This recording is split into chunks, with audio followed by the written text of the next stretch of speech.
കഴിഞ്ഞ മണിക്കൂറുകളിൽ യുദ്ധത്തിനിടയിൽ ഇറാൻ ഫലസ്തീനുകൾക്ക് ഒരു സർപ്രൈസ് നൽകി.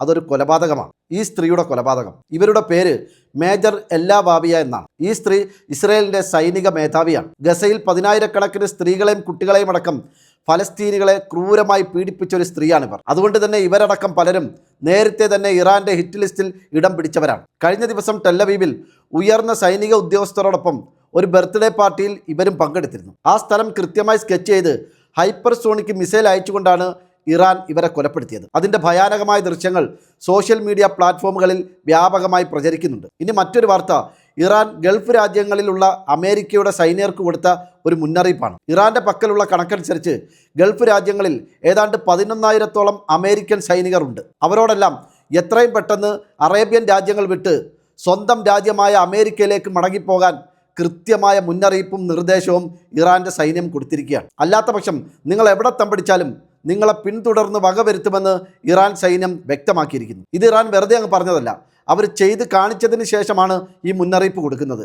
2 ദിവസങ്ങൾക്ക് മുമ്പ് കുവൈറ്റിലെ ഒരു ഹോട്ടലിൽ അമേരിക്കൻ സൈനികർ താമസിച്ചിരുന്ന ഹോട്ടൽ ലക്ഷ്യമാക്കി കൃത്യമായി ഇറാൻ മിസൈൽ അയച്ചുകൊണ്ട് 6ഓളം അമേരിക്കൻ സൈനികരെയാണ് കൊലപ്പെടുത്തിയത്. അതുകൊണ്ട് തന്നെ ഗൾഫ് രാജ്യങ്ങളിൽ ബാക്കിയുള്ള US സൈനികർക്ക് കൃത്യമായ ഒരു മുന്നറിയിപ്പ് ഇറാൻ കൊടുത്തിരിക്കുകയാണ്. മറ്റൊരു അപ്ഡേറ്റ് എന്താണെന്ന് വെച്ചാൽ, ഈ യുദ്ധത്തിൽ ഇറാന് കൂടുതൽ സഹായങ്ങൾ ചെയ്യുന്നത് റഷ്യയാണെന്നുള്ള കാര്യം അമേരിക്കയും സമ്മതിച്ചിരിക്കുകയാണ്. അമേരിക്കൻ മാധ്യമമായ വാഷിംഗ്ടൺ പോസ്റ്റിൽ ഇതിനെക്കുറിച്ചൊരു റിപ്പോർട്ട് വരികയും ചെയ്തു. അടുത്ത കാലത്തായി ഇറാൻ നടത്തുന്ന ആക്രമണങ്ങൾ കൃത്യവും വ്യക്തതയുമുള്ളതാണെന്ന് ആ റിപ്പോർട്ടിൽ പറയുന്നു. US സൈനികർ തമ്പടിക്കുന്ന സ്ഥലങ്ങളെല്ലാം കൃത്യമായി സ്കെച്ച് ചെയ്ത് മിസൈൽ പായിക്കാൻ ഇറാന് കഴിയുന്നത് റഷ്യയുടെ സഹായം കൊണ്ടാണെന്ന് ആ റിപ്പോർട്ട് വ്യക്തമാക്കുന്നു. അല്ലാതെ യുദ്ധത്തിൻ്റെ ആദ്യ നാളുകളിൽ കൃത്യതയോ വ്യക്തതയോ ഇല്ലാതിരുന്ന ഇറാന് ഇപ്പോൾ എങ്ങനെയാണ് ഈ വ്യക്തതയും കൃത്യതയും കൈവന്നത് എന്നും ആ റിപ്പോർട്ട് ചോദിക്കുന്നു. ഇത്തരത്തിൽ റഷ്യയുടെ കാര്യമായ സഹായം ഇറാന് കിട്ടുന്നുണ്ട് എന്ന വാർത്തകൾ പുറത്തു വന്നതിന് പിന്നാലെ ഇറാൻ സൈന്യത്തിൻ്റെ ടോപ്പ് ജനറലായ യഹിയ റഹീം സഫാവിയുടെ ഒരു പ്രസ്താവനയും പുറത്തു വന്നു. പ്രസ്താവന എന്ന് പറയാൻ പറ്റില്ല, നെതന്യാഹുവിനുള്ള കൃത്യമായ ഒരു മുന്നറിയിപ്പാണ് അദ്ദേഹം നൽകിയത്. അതിനുശേഷമാണ് നെതന്യാഹു അപ്രത്യക്ഷമായത് എന്നും നിരീക്ഷകർ വിലയിരുത്തുന്നു. അദ്ദേഹം പറഞ്ഞത് ഇങ്ങനെയാണ്: നെതന്യാഹുവിൻ്റെ എല്ലാ നീക്കങ്ങളും ഞങ്ങൾ അറിയുന്നുണ്ട്. അദ്ദേഹം എവിടെയൊക്കെ പോയാലും എന്തൊക്കെ ചെയ്താലും അതറിയാനുള്ള എല്ലാ മാർഗങ്ങളും ഇപ്പോൾ ഞങ്ങളുടെ കയ്യിലുണ്ട്.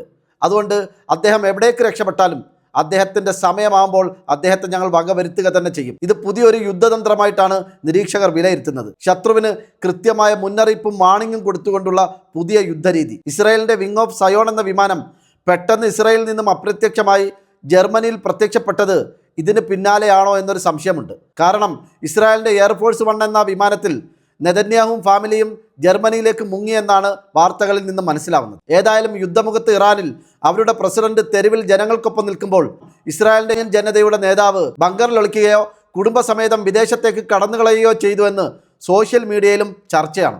മറ്റൊരു അപ്ഡേഷൻ, ഹോർമുസ് കടലിടുക്കിനടുത്ത് ഇറാൻ്റെ അനുമതി കാത്തു കിടക്കുന്ന ഇന്ത്യയുടെ 27 കപ്പലുകൾക്കും ഇനിയും അനുമതി കിട്ടിയിട്ടില്ല എന്നാണ് വാർത്തകളിൽ നിന്നും മനസ്സിലാവുന്നത്. ഇന്ത്യൻ പ്രധാനമന്ത്രി നരേന്ദ്രമോദി ഇറാൻ പ്രസിഡന്റിനെ നേരിട്ട് വിളിച്ച് സംസാരിച്ചെങ്കിലും ഇന്ത്യയുടെ അഭ്യർത്ഥന ഇറാൻ നിരസിച്ചു എന്നാണ് അവർ തന്നെ സോഷ്യൽ മീഡിയയിൽ പങ്കുവച്ച വാർത്തകളിൽ നിന്നും വ്യക്തമാവുന്നത്. ഇറാൻ ഹോർമുസ് കടലിടുക്ക് അടച്ചാലും ഞങ്ങൾക്കൊരു പ്രശ്നവുമില്ലെന്നും എണ്ണയുമായി ബന്ധപ്പെട്ട ഒരു കാര്യങ്ങളും ഞങ്ങളെ ബാധിക്കില്ല എന്ന ആദ്യ സമയത്ത് യുദ്ധത്തിൻ്റെ ആദ്യ നാളുകളിൽ വീമ്പ് പറഞ്ഞ അമേരിക്കൻ പ്രസിഡന്റ് ട്രംപ് തന്നെ ഇപ്പോൾ അമേരിക്കയുമായി എണ്ണ വ്യാപാരത്തിൽ കരാറിൽ ഏർപ്പെട്ടിരുന്ന മുഴുവൻ രാജ്യങ്ങളോടും ഇനി പ്രതിസന്ധി തീരുന്നതുവരെ റഷ്യയിൽ നിന്നും എണ്ണ വാങ്ങിക്കോളാൻ അനുമതി കൊടുത്തിരിക്കുകയാണ്. ലോകത്തെ മൊത്തം എണ്ണ ഉപഭോഗത്തിൻ്റെ 5-1 കടൽ വഴിയുള്ള എണ്ണ വ്യാപാരത്തിൻ്റെ 3-1 നടക്കുന്നത് ഹോർമുസ് കടലിടുക്ക് വഴിയാണ്. അതായത് പ്രതിദിനം ഏകദേശം 2 കോടി ബാരൽ എണ്ണ. ഇത് പൂർണ്ണമായും തടസ്സപ്പെട്ടതോടുകൂടിയാണ് ഇന്ത്യ അടക്കമുള്ള രാജ്യങ്ങൾ വലിയ പ്രതിസന്ധിയിലേക്ക് പോകുന്നത്. ഇതിനിടയിൽ ഇറാൻ്റെ പുതിയ പരമോന്നത നേതാവ് മുജിത്തബ ഖമേനി ഹോർമുസ് കടലിടുക്ക് അടഞ്ഞു കിടക്കുമെന്നും പിതാവായ ആയത്തുള്ള ഖമേനിയുടെയും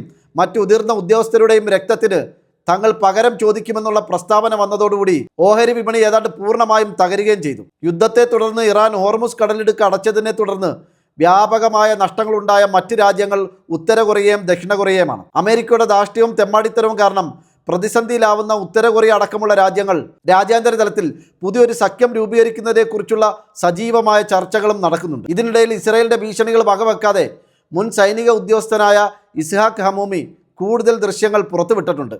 ടെല്ലവീവിലും ഇസ്രായേലിലെ മറ്റ് പ്രദേശങ്ങളിലും ഇറാൻ നടത്തുന്ന അതിഭയാനകമായ മിസൈൽ ആക്രമണത്തിൻ്റെ കൂടുതൽ ദൃശ്യങ്ങളാണ് അദ്ദേഹം വീണ്ടും പങ്കുവച്ചത്. അദ്ദേഹം പങ്കുവച്ച ദൃശ്യങ്ങളിൽ ബങ്കറിൻ്റെ ഉള്ളിൽ നിന്ന് പോലും ജനങ്ങൾ ഇറങ്ങി ഓടുന്നതായി കാണാൻ സാധിക്കുന്നുണ്ട്. അങ്ങനെയാണെങ്കിൽ ഇറാന്റെ ആക്രമണം എത്രത്തോളം കഠിനമാണ് എന്ന് ആ ദൃശ്യങ്ങൾ നമ്മളോട് പറഞ്ഞു തരുന്നുണ്ട്. അദ്ദേഹം പങ്കുവെക്കുന്ന ഓരോ ദൃശ്യങ്ങളും ചിത്രങ്ങളും ലോകത്തിനോടൊരു കാര്യം വിളിച്ചു പറയുന്നുണ്ട്. ഗസയെ പോലെ ഞങ്ങളുടെ ടെല്ലവീവും ഇപ്പോൾ അശാന്തമാണ്. ഇങ്ങനെ പോയാൽ ഗസ ഏതാണ് ടെല്ലവീവ് ഏതാണെന്ന് തിരിച്ചറിയാൻ വയ്യാത്ത അവസ്ഥയുണ്ടാകുമെന്നും അദ്ദേഹം മുന്നറിയിപ്പ് നൽകുന്നു.